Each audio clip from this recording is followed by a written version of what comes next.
And where today is the respect for the truth? The Greens today, totally predictably, backed Labor's bill for a tougher global warming policy to raise the emissions target to 43% by the end of the decade. Now, from the Greens, got to be honest, I did expect this pathetic fear-mongering to panic people into backing the Greens' insane demand that Labor now had to go even further and close all new coal and gas projects, just for a start. Otherwise, death and destruction. The Great Barrier Reef will die, as will the 60,000 jobs that depend on it. More coal and gas mines will cause more floods, fires and droughts. They will increase the cost of living, destroy infrastructure, ecosystems will collapse, and more species will become extinct. And more of us will die. If Labor continues to open up new coal and gas, the planet will burn. No, it won't. And how often have they predicted the death of the reef? I won't go through all that. There's so much rubbish there. But like I say, predictable scaremongering, wild claims. But even Labor's health minister was at it today, quoting from a completely dodgy World Health Organization report and adding some scares of his own.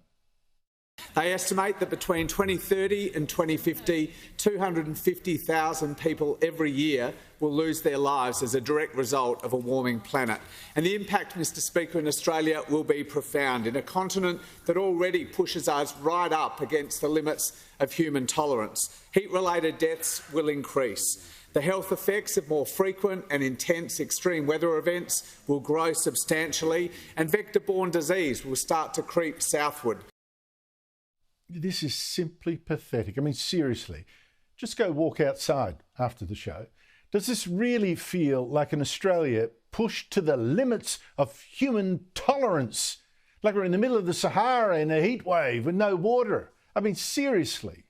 As for that World Health report he was quoting, I can't take that seriously at all. Britain's Office of National Statistics this year, just for a start, estimated global warming this century has so far saved the lives of 500,000 Britons. And that's because, note this, warm weather is generally healthier than cold. Or just look at Australia, which has set new records for crops.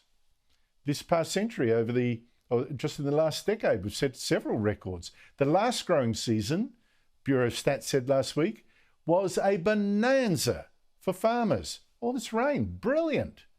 And when you look at that World Health Organization report, the biggest contributor to the deaths it predicts is actually malnutrition. Lack of food supplies, got to say, absolutely not a problem here.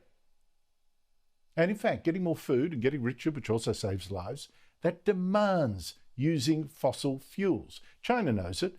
And to grow a lot of food, you see, requires fertilizers, most of which depend on fossil fuels, on natural gas particularly. And fertilizer is a huge reason we've been able to feed so many billions of people and essentially wipe out famine. It's been a lifesaver. And with Sri Lanka last year banned man-made fertilizers, global warming, it said, got to do it. It destroyed its rice crop, caused hunger. And now the president's been forced to flee. People are so angry. I could go on, but my point is this. What we saw from the Greens and Labor today is just more disrespect. It's a lack of respect for the facts and a lack of respect for your reason.